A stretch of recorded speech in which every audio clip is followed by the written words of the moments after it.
Hello, tile friends. Welcome back to another episode of Tile Money, the podcast where we discuss the business of being a tile contractor. My name is Luke Miller. I'm a licensed tile contractor myself here in the state of California. I have started this podcast with the hopes and goals to assist you grow, maintain successful, profitable, and sustainable tile installation businesses.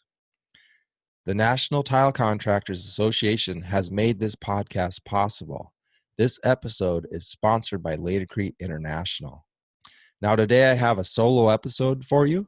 I have 4 or 5 bullet points that I want to talk to you about. First of all, I'm going to share with you a little bit about what's new with me, what's going on, what happened this week on my job, etc. I want to ask you, do you have a marketing plan? Do you entertain new ideas? Are you too comfortable where you're at in your business? How about this one? Do you view other tile contractors as competitors or allies? That's going to be an interesting one. So before we get to the meat of this episode, I have some industry news, and this industry news is sponsored by the National Tile Contractors Association. And they say, in an effort to promote the trades to a large audience on a national level, the National Tile Contractors Association has committed to joining the Generation T Trades program. Developed and implemented by Lowe's Home Improvement, NTCA is joining with over 60 other brand partners to work to change perception of the skilled trades and make young people aware of the opportunities that exist in the construction field and the tile industry. NTCA members can have access to create their own online portal on Generation T, helping them to connect with candidates in their geographic market with a growing network of training providers and employers.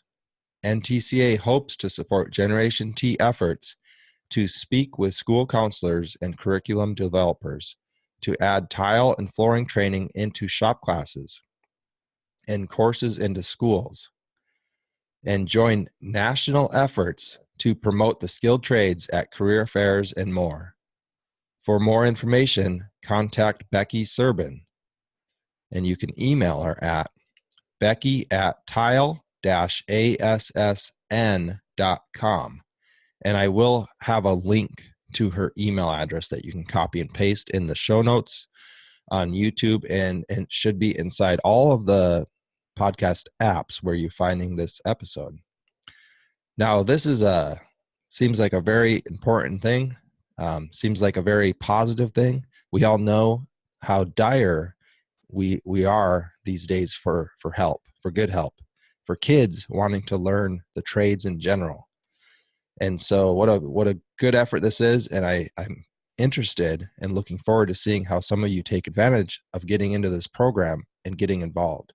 We have to get involved, friends. If we want to see changes, we have to take steps, and I'm interested in learning what you're doing. All right, so what's new with me? Well, this week was another fun week. Been working on my tile job and had a couple delays with the painters, etc. We've been installing 18 by 36 inch porcelain tiles on the floor.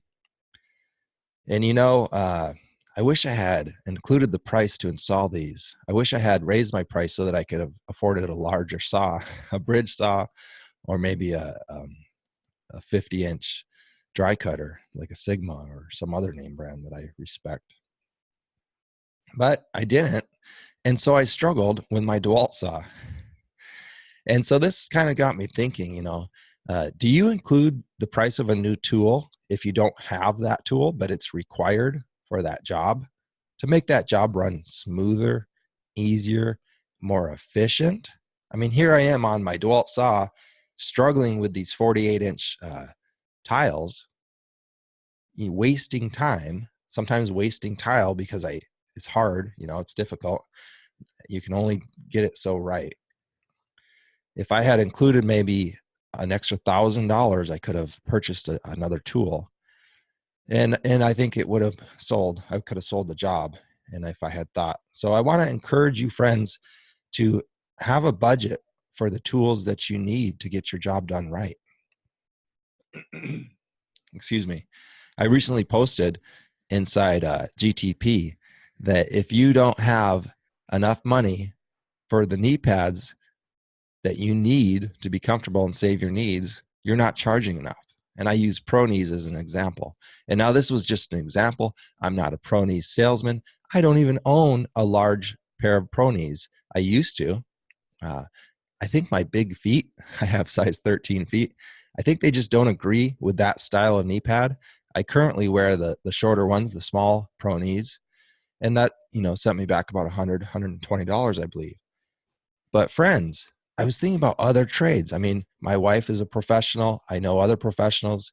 They go into their profession, and if they don't have what they need, they just go get it. In the tile trade, it seems like people will struggle for years and years and complain about knees. And I'm not necessarily talking to anyone in particular, just in my 18 years of being in this trade. But then they'll go and see a $40 or $50 pair of knee pads or a $150 pair of Pro Knees or whatever the cost is at this moment. And they'll scoff at it and they'll say, well, that's just ridiculous. That's just ridiculous. And then even me, I'm guilty of this too. Like I said, I'm sitting there struggling with my dual saw when I should have just purchased the bigger saw or the dry cutter, the snap cutter, whatever slang you want to call it. I apologize, friends. Frog in my throat this morning here. It's been foggy here on the coast of California, and I guess that brings in the throat frogs. So I think you get the point there. But it is an interesting conversation to have with a fellow tradesman. It's two polar ideas, two polar opposites. The question of whether I should include the price of a tool in my invoice or in my estimate for a job if that job requires a certain tool I don't have. I tend to lean more heavily and feel that, yes, you should include the price of a tool for that customer, because oftentimes that customer is going to reap the rewards. And even though you might go on later to make more money with that tool, that customer was the first one to reap the benefits of you having that specialty tool. I believe that in almost all cases, this is a fine thing to do. There's nothing wrong with it. If you don't have a tool and if it's day one, obviously you don't have any tools, but if you've been in this trade, you're a contractor and somebody, presents you with a job and you need the tool, yes, build that into your price, get the tools that you need. And by all means, if you can't afford the safety equipment that you need, raise your prices. Now, this job in particular, I feel like I did underbid it a little bit. Not terrible. It was about 1,000 square feet of flooring, and I bid it at $13 a square foot. And it was over slab, but I had quite a bit of work to do with Laticrete Deck Mud 3701, which is a high performance deck mud, which you can go pretty thick and then down to 0, burned in with 254. So I think it's $45 a bag I was purchasing it for.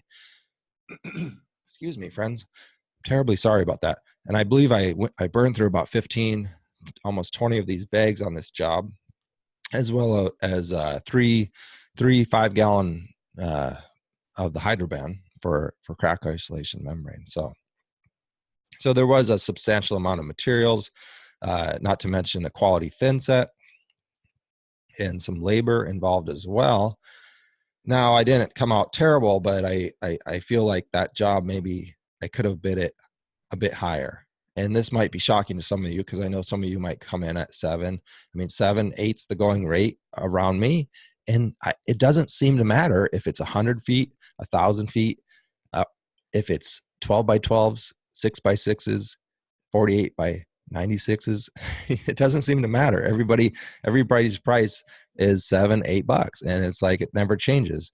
And so I'm jealous of the guys north of me up in Oregon who start out at 15. And I do specialty remodel, like one shower at a time. It's rare that I get a floor this large. I wouldn't have even taken it but there was an additional $30,000 worth of showers, 3 showers and a kitchen splash in this house. So I went ahead and took the whole job as a whole. And, I had a crew at the time, but what happened was I didn't take into account this builder has a lot of delays on this job. I mean, I was supposed to be wrapped up here back in April, and it just was delay after delay after delay. So that's also an irritant in my life and my business schedule. So that's why I say I underbid it, not because necessarily I miscalculated the days. I kind of came out pretty much installing this in the amount of time I thought it would take. We also used Artex FL on that job, the grout. We almost lost that grout. The sun came out. I picked a foggy day to grout, but the sun came out and my helper spread about 200 square feet of this stuff. And it was exterior tile with a really heavy texture on it. And that FL grout, man, that really stuck to those tiles. And we almost lost the whole job. We were definitely hustling there. And I thought I was going to have a heart attack for a minute just because of the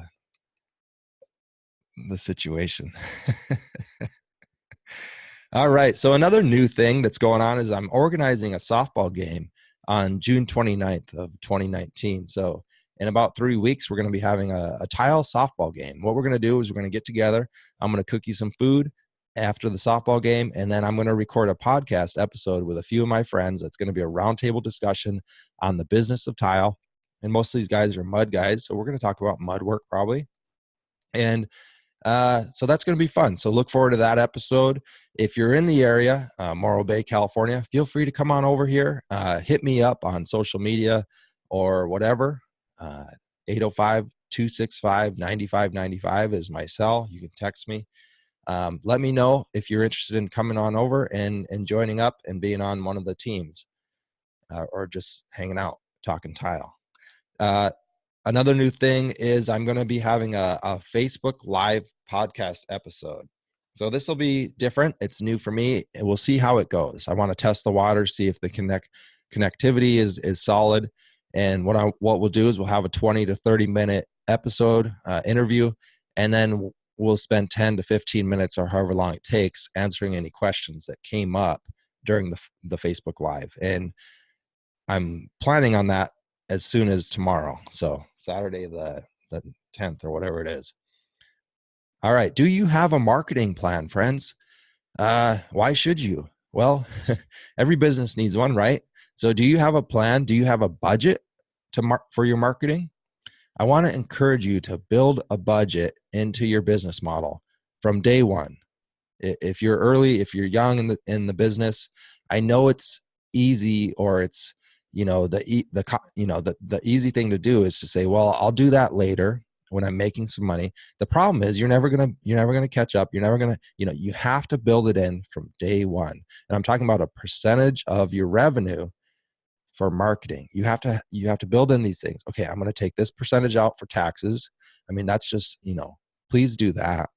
For one, I'm gonna take this percentage out for X and Y and Z, and then I'm going to take this, and typically what they recommend is start with 5% is the minimum you should have for a marketing plan. So if you're selling, let's say you're selling $3,000,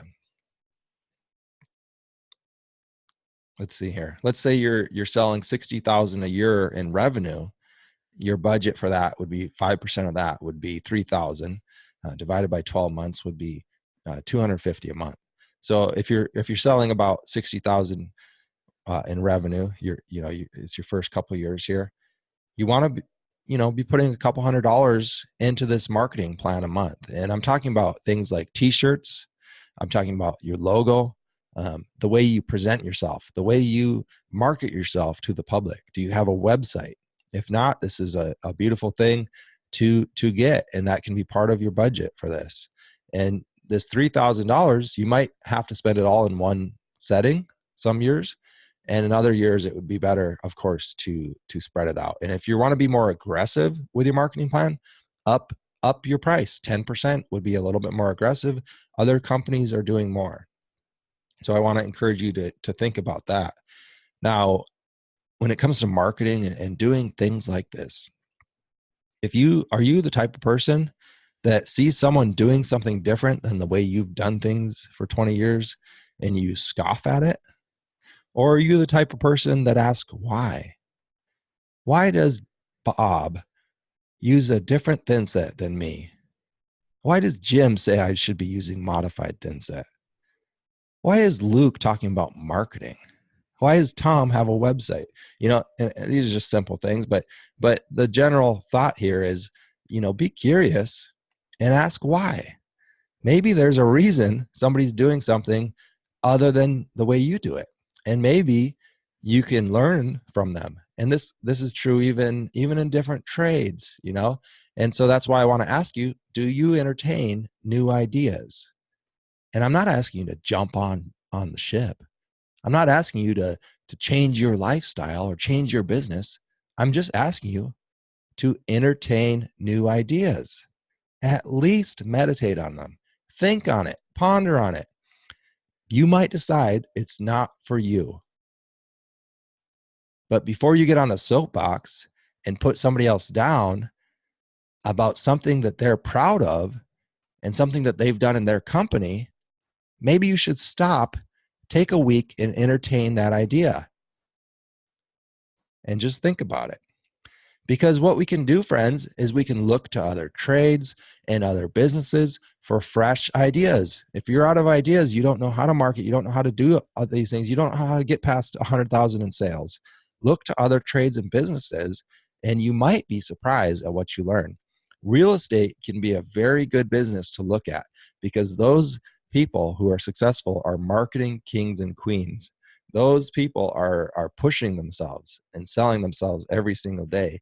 And if you think the tile trade is saturated with tile contractors, realtors have it equally as tough, if not way more difficult, because it's not that hard to get a real estate license. I have one myself, if you can believe that.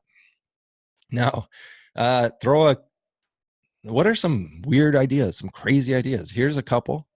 You could throw a community party for a certain community, your city, and barbecue for them.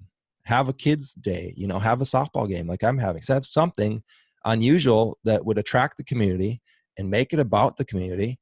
Have a big sign on the awning where you're going to be cooking your burgers and people are going to be eating, and on the tables, have a tablecloth made with your logo. Everybody knows that Tom Jones tile installation company put on this community event. What a cool thing. Now, of course, this is going to be a cost to your business. And you know what? Sometimes you can also share that cost. Call up your painter buddy. Call up your electrician buddy. Call up that general contractor, that architect, that designer. Say, look, 6, 8, 9 of us are getting together. We're going to split the costs. We're going to plan this community thing 3 months from now. Are you in or out? It's, I ran the numbers, we need $20 a head. We're expecting 500 people or whatever. I don't know. I'm just throwing stuff out there now, but you get the idea. Think creatively and collaborate with people. Now, you could do something simpler and freer, like start a community Facebook group. How about a DIY site? Marysville DIY, how to install tile, or how to do construction projects and invite your construction friends. Don't let any other tile guys in. I'm just joking, but seriously, you own that Facebook group. Or you could do some networking on Nextdoor or Facebook, like I mentioned. You could just simply volunteer your time for community cleanup. Wear your logoed T-shirts. Maybe purchase some bags with your logo on it or whatever. I don't know. You could start a podcast. Hey, there's an idea. You could talk about what's going on locally in your area. And this way you can attract local people to hear your podcast. And guess who sponsors it? Bob Jones Tile. You could start a DIY tile YouTube channel or an IGTV channel. Or even if you own a physical location like my friend Ulyss, you can start a DIY center in your showroom. Attract people in on the weekends. You're going to hold a DIY class, how to properly build a shower. Why would you teach people how to build showers? You're trying to sell them. You know what? Most of those people aren't going to build a shower, but they sure want to know how. Okay, are you too comfortable in your tile installation business? Sometimes, friends, if you want to grow, if you want to get to the next level, you have to get uncomfortable. A lot of us are small contractors, and I get why. The trade lends itself to 1, 2, 3-man shows. It really does. I understand that. And I also understand it's comfortable, right? You can make a good amount of money, and if the work stops, take a couple weeks off. It's comfortable. It's a comfortable way of life staying small. It's uncomfortable and painful to push yourself to grow. And I'm not saying we all have to grow. We don't all have to have large businesses. Like I said, the trade lends itself to one-man installer shows. There's always going to be a market there. But you can grow in other ways. You don't have to, growing doesn't mean you have to add people to your company, but it certainly means add revenue or profit, right?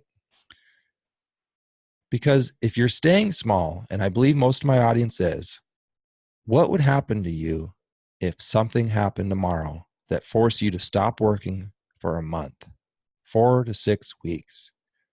What would happen to you? Think about it, friends. It's an uncomfortable thought, isn't it? But see, being uncomfortable is going to force you to maybe realize you don't have a savings account. And if you do, congratulations, you're among the few. So staying small, I would encourage you to charge a lot. If you're going to be a one-man installer, charge a lot. And that is uncomfortable, isn't it? Because how do you justify charging what the big boys charge when they have all this overhead? They have all these employees. They have a salesperson. They've got 3 trucks, 4 trucks, whatever the case might be. How are you going to justify your prices? Well, I would encourage you to work on your sales, and I would encourage you to charge a lot, because guess what that money is? It's not for you to go blow. That's your insurance plan, friends. Tile friends, charge a lot because you need an insurance plan. Staying busy and never stopping working is comfortable. Are you comfortable working 6 and 7 days a week? A lot of us get into this habit. I've talked about this before. A lot of my guests have talked about this. As men, a lot of times, we like just to stay busy. We kind of, there's a word for it, workaholic. We kind of get into this routine. It's comfortable. And I get that too. I really do. I mean, you get into a routine, you get into a rhythm, and it's uncomfortable to stop. It's awkward to take a vacation, to step away. It's awkward to have 2 days off sometimes if you're into that 6-day mode, 7-day mode. It's awkward and uncomfortable, but it's not going to do you any good, because you're staying busy, and your whole life people have been telling you that you should stay busy. But I believe this is a fallacy. I believe that this is an unfortunate programming in our brains. People tell us, how's business? Busy? Oh yeah, I'm busy. I'm staying busy. And they say, well, that's great. Business is great. Good for you. Business is great. The economy's great. You're staying busy. Now, this might be true. It's good to stay busy. But are you just running around in circles? Are you staying busy for no reason? Because see what I mean by fallacy is it's not necessarily an inclination that your business is good. It's not the best indicator. It's certainly not the only indicator. But because we've been programmed to believe that busy is good. I mean, the economy is good, and I personally am shocked. The economy is so good, and yet people's prices are so low. I'm shocked and I'm scared and I'm worried for all of you. What's going to happen in a few years when the economy takes a downturn? Because our prices are still so low. You're going to lower them even more? I mean, you don't have a savings account. You don't really have a profitable, sustainable business. And these are the good years. I mean, these are the years that we've been making money. These are the years that we've been busy. I mean, things are good, right? So I want to encourage you to get uncomfortable. Push yourself to have thoughts like this. Push yourself to really ask yourself, how is my business health? Can I afford a loss? If I had an accident, can I afford a month off? Can I absorb some mistake? Could I rebuild a shower? I mean, those are this is what we're doing. I don't care how long you've been in this industry. At some point, you're going to come across something that's a risk. It's a huge risk. I mean, installing glass tile is a huge risk. Installing plank tile, I don't know, so many different tiles, marble, whatever. It's just all a risk. I mean, most of it's a risk these days, isn't it? I mean, come on. So that's my rant on the comfortable thing. So don't get too comfortable, friends. Now, how about tile contractors in your area? Do you view other tile contractors as competition? Or do you view other tile contractors as potential allies? And I want to encourage you to view them as allies. I want to encourage you to make friends, to be friendly at the very least, and know who they are and hold conversations. You might shock yourself and make a new friend, a true friend, right?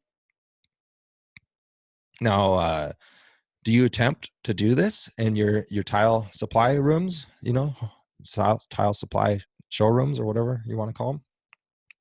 Why would I say this? They're your competitors, right? I mean, you don't want to get too friendly with your competition. Well, this is not a good attitude. This is not a good attitude. This is terrible. You want to have as many friends in this industry as possible. It's hard enough, let them know. The reason why is, if you're staying in touch, you can talk about things. I mean, you can talk about business. You can share maybe tips, business tips, installation tips. You might want to ask them if they know any helpers. If you're in a spot where you need a helper or another tradesman, another installer, another mechanic, right? You might want to say, hey, do you have any leads? I'm looking for work. They might say, you know what, I do. I can't hire this guy, but I wish I could. Here's his number. Also, one thing that I've experienced is when a job, or I'm just too busy, or the job's a little bit further than I want, knowing who's in the south of me and who's in the north of me, and knowing that I can refer a lead that comes on the phone to this contractor that I have a lot of respect and admiration for, knowing that I can refer my potential customer to them, it reflects good on me, and certainly builds that relationship with them, and it's a win-win-win, because instead of just saying, nope, I can't get to your job, miss, I'm 6 months out, I can say, you know what, call Jim and John and Jerry and see if they can, because I trust them, and I'll give them a high referral. And when the customer hires them, they remember that Jim or John or Jerry did the work, but they also remember that old Luke boy gave them that referral, Miller Tile, and they'll remember that, possibly. So here's a couple things that might help you to look at that a little bit more different. There's another thing. There's another bonus that might come, and this is just maybes. Possibilities of making friends. And down the road, you might find yourself in a situation where you do want to hire a mechanic. Potential, and that's why I say don't box yourself into one category. If you're small today, don't box yourself into that category. You might be comfortable and the business might be good, and you might even be charging enough but you don't know, to stay small. You might be charging enough to stay small, but you don't know what your thinking is going to be in 6 months, 12 months, 18 months, 46, 36 months. You don't know. You can't see the future. In a couple years, you might decide it's time to replace yourself, or you might have that situation comes up where you have to replace yourself, or you might find yourself enjoying the sales side, the business side of the business, and you want to grow. If you've been, making allies and making friends with other tile contractors, you can tell them, look, I'm looking for a tile installer. I've got a great position. It's top pay. This is the pay. They might find you one, like I mentioned earlier. There's another thing that might happen. and this is a real thing that happens. I'm not making this up. They might say, hey, Luke, you know what I've been thinking? I'm really tired, man. I'm really burned out. I'm working 7 days a week here. At night, I work on estimates. On the weekends, I work on invoicing. I might want to come work for you. Can we have that conversation? And because you know them and you already respect them as a tile installer, it might be a no-brainer to kind of partner up. I mean, they might become your employee. And this has happened, like I mentioned, if you go back and you listen to the Dirk Sullivan Hawthorne Tile episode, he mentions how this exact same scenario happened in his business, and he didn't expect it. He was shocked when somebody said, why didn't you offer me the job? He said, well, you're doing your own thing. You're a successful tile contractor. Why would you want to work for me? And his friend said, because I'm done, man. I'm burnt out. I want to come work for a good company. And it worked out beautifully for all parties involved. And so go back and listen to that, or trust me on this one, because this is a thing that happens. So don't box yourself in. Don't view other tile contractors as your competition. View them as your allies. And I could really go on and on about this. I could, but I'm going to stop right there, because I believe you understand what I'm saying. I hope you do. Now, that's all I have to say for this episode. We do have another edition of the Tile Money Tips with Ron Nash. We've been discussing negotiation tactics, specifically what Ron calls the dark arts. Now, this is counter tactics. So when somebody's negotiating with us, what do we say? And there's a something that almost every customer says at some point or other in our career. We're going to hear this. I shouldn't have said every customer, but at some point or other, we're going to hear this saying, and that's take it or leave it. You might be trying to sell a backsplash, and you might want $1,000 for this backsplash. That customer might say, I've got $600 cash, take it or leave it. What are you going to do? How do you counter that? Well, that's all they got. I mean, I guess I got to take it, or I got to leave it. Or is there a third option? Let's listen to this Tile Money Tip with Ron Nash, sponsored by Ladecrete International. Here's another one. Take it or leave it. You ever had anybody just say, take it or that's the price. Take it or leave it. Take it or leave it. Yeah. All right. So here's the thing. In America, a take it or leave it tactic is offensive. Right. So understand that if you ever use a take it or leave it, you will be damaging your relationship in some way. It makes you look crass. It makes you look like you don't care. It's basically, it's a really bad situation. Yeah. So what I like to do as a counter tactic is a brutal tactic. It's super risky for long-term relationships. It makes you sound aggressive, not good for continued deals. But if it happens to you, I definitely use some of the tactics that we talked about before. All right. I use the bogey against the take it or leave it. If someone says, I'm going to use the car lot situation again. Somebody says, hey, I'm going to sell you that Jeep. It is, look, it's $38,000. Take it or leave it. Yeah. I will use a bogey against that. I will say, well, all I have is $28,000. Okay. And shut up.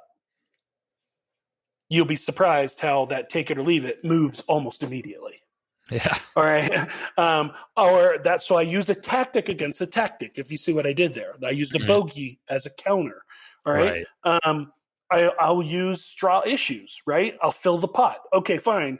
I'll buy you $38,000, but you've upgraded my tires, my rims. You're going to give me this. You're going to give me that. You're going to get so I make the deal so that net, if I do spend that amount of money, I feel like I'm getting more out of it. Yeah. So I use that tactic of that I just taught you. Yeah. All right. Another one that I use is the flinch. Hey, it's $38,000. Take it or leave it. American dollars. Yeah. Obviously, you're talking in rupees. Okay, so I will Monopoly money. Yeah, what is this? Monopoly money? Am I going to be able to pay it off with beer? What are you talking about here? I will start out like that just to get people laughing or even smiling, to get them to open the actual deal. Okay. Yeah. Sometimes it is a true take it or leave it, and if that's the case, then you're going to have to back up and decide whether you want it. Yeah. right? And then this next thing, which I don't think I've talked about yet, but it's in here, and I think it's really, really important, is littering the lawn. Yeah, I was Now- looking at this, wondering what this was. Okay, littering the lawn is also an aggressive tactic, and it's a lot of fun to deploy in a friendly situation. Littering the lawn is becoming the bad girlfriend that brings up all the crap that you've ever done in the past. Okay. So, for example, if I had a bad relationship or a rocky relationship with a general contractor, and I had a position where I could litter the lawn, I'd go, "Look, dude." First, I'd flinch.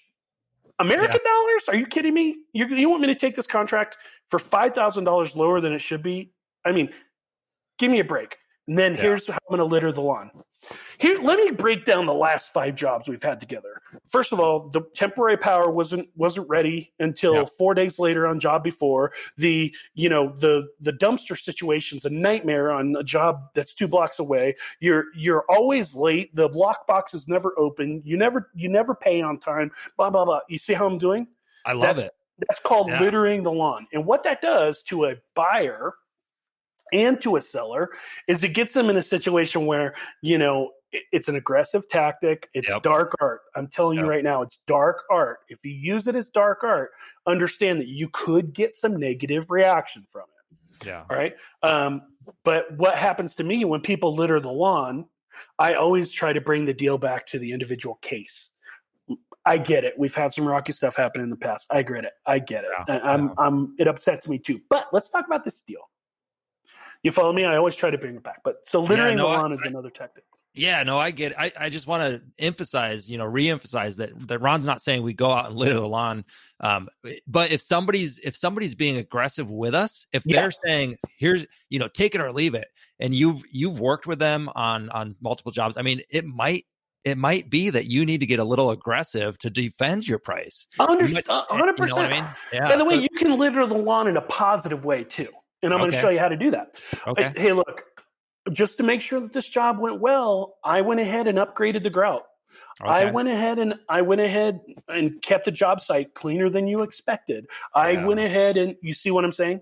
I do. Yeah, I like that. And so you can litter the lawn in a positive way, or you can be very aggressive and talk about all the negative crap that happened as well. My suggestion as a seller is do it in a positive way. As a buyer, if you're going against a company that, it's a transactional deal and it's just about getting a best deal possible, buying a car I like to do because everybody hates buying a car, then litter away, man. Yeah. I would go as deep as I read your Twitter feed and I don't like your stance on gun control. All right. Yeah. All right. Do your homework. Take it or leave it as an opening demand is pretty tough. All right, tile friends. I hope you enjoyed that tile money tip with Ron. I really enjoyed what he was saying there with the take it or leave it and how we can counter that. Now, friends, I want to encourage you, if you're enjoying this episode or these podcast episodes, please make sure you're subscribing so that you will get notified as I release more episodes. And I want to encourage you to share this with another tile contractor. If you'd like to receive my weekly newsletters, please go to tilemoney.com and fill out the subscribe button. Give me your email address and I'll make sure to put you on the email newsletter list. All right, friends, stay profitable out there. Hope you're having a good week.